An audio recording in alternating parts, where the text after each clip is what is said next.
皆さんこんにちは、かっちゃんです。とみやということで、今日はトマトを使いながらレンジでチンするだけで夏場にもひんやり美味しく食べれるような冷製トマトスープスパを作っていきたいと思います。それでは早速作っていきましょう。玉ねぎ4分の1個 60g の皮を剥いたらみじん切りしてボウルに入れます。はい。では、あとトマトを1個、だいたい中くらいの大きさ 150g 程度のものを使用していきます。ヘタを取ったら食べやすい程度の大きさに角切りします。では角切りしたトマト、だいたい4分の1から3分の1程度上にトッピングするように取り分けておいてください。トマトを角切りしたら玉ねぎの上に乗せて 600W の電子レンジで3分加熱します。加熱し終えたら牛乳大さじ3を加え、ブレンダーやミキサーにかけてペースト状にします。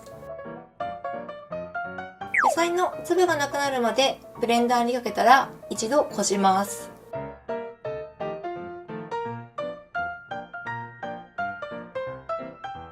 トマトペーストをこしたら顆粒コンソメ小さじ1、すりおろしにんにく小さじ1、オリーブオイル小さじ2、塩少々加え混ぜ合わせます。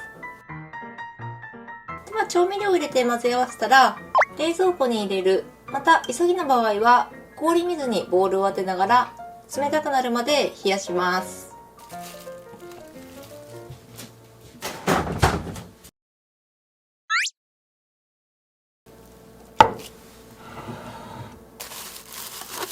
はい。ではスープがしっかりと冷えたら、今日パスタは4分茹でのもの。ちょっとスープスパなので量少なめ 70g 使用していきます。だいたい 100g 程度までならパスタに合うようなスープの量あるので、食べたい分量お好みで作ってみてください。耐熱容器にパスタを入れたら、パスタが浸る程度の水と塩小さじ1/2の1を加え、600W の電子レンジで茹で時間プラス4分加熱します。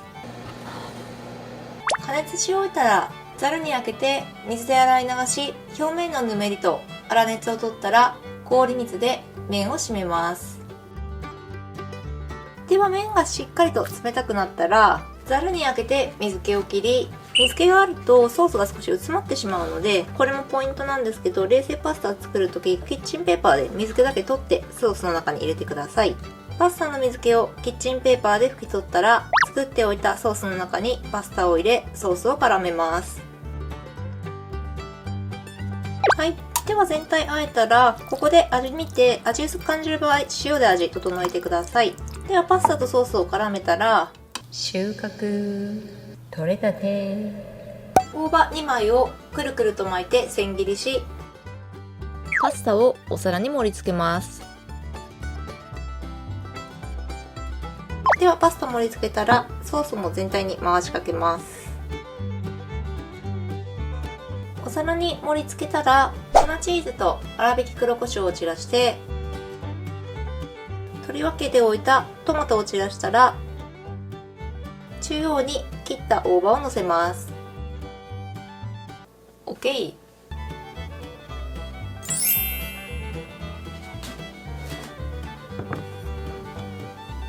はい。ではこんな感じでレンジで簡単に作れて超本格冷製トマトスープスパの完成です。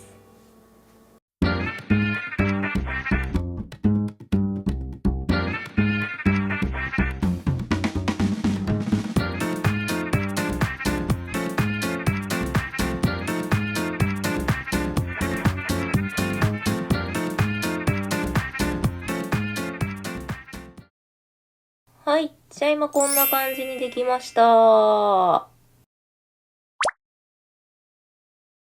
い。では今回はレンジで作れて夏にも美味しく食べれるような冷製トマトスープスパを作ってみました。それでは本日は朝日オフで乾杯。乾杯。明太作。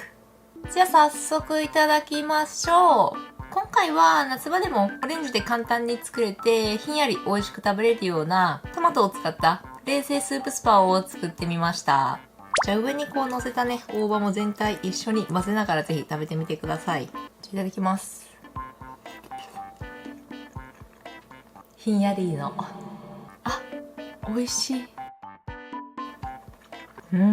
トマトと玉ねぎを刻みながらレンジで加熱することによって火を使わなくてもトマトや玉ねぎの甘みをぐっと引き立てながら、あとは牛乳と合わせて、ブレンダーやミキサーでペースト状にすることによってほんと野菜の旨味がぐっと詰まった美味しいパスタソースになってます。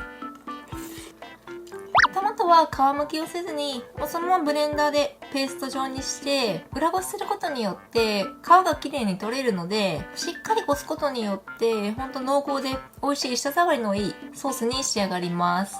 トマトプラス牛乳を合わせることで、生クリームとかじゃないので夏場でも爽やかに美味しく食べれて、このひんやりしたトマトスープとパスタがよく合って美味しく食べれます。味付けはもうコンソメにんにくでシンプルな味付けなんですけど、野菜の旨味や甘みがかなり出てるので少ない調味料でも美味しく仕上がります。最後にちょっと取り分けておいたトマトを乗せて上に大葉を乗せることで大葉の風味もよく合いながら彩りも綺麗に仕上がります。パスタはしっかりめに茹でて水気をしっかりと切って使うことで冷製パスタにしても麺の食感もよく美味しく食べれます。で茹でる工程もレンジで作れてソースもレンジで作れるので、これからの暑い時期にも簡単に美味しく作れるレシピになってます。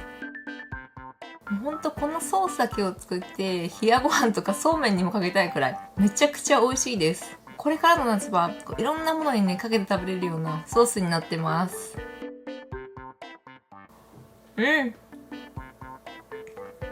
はい。ということで今日はレンジで作れる冷製トマトスープスパを作ってみた動画でした。トマトと玉ねぎの甘みや旨がぐーっと詰まった美味しいスープとひんやりと冷たいパスタがこれからの夏場にも美味しく食べれるレシピになってます。ほんとレンジで加熱して、あとはブレンダーやミキサーとかで混ぜ合わせて、ほんと最後のスープ一滴まで美味しく食べれるようなレシピですので、気になる人で作ってみてはいかがでしょうか。じゃあご視聴ありがとうございました。この動画が美味しそうだなと思った方は、グッドボタン、レシピ動画も更新してますので、チャンネル登録もよろしくお願いします。シャバダバイトマト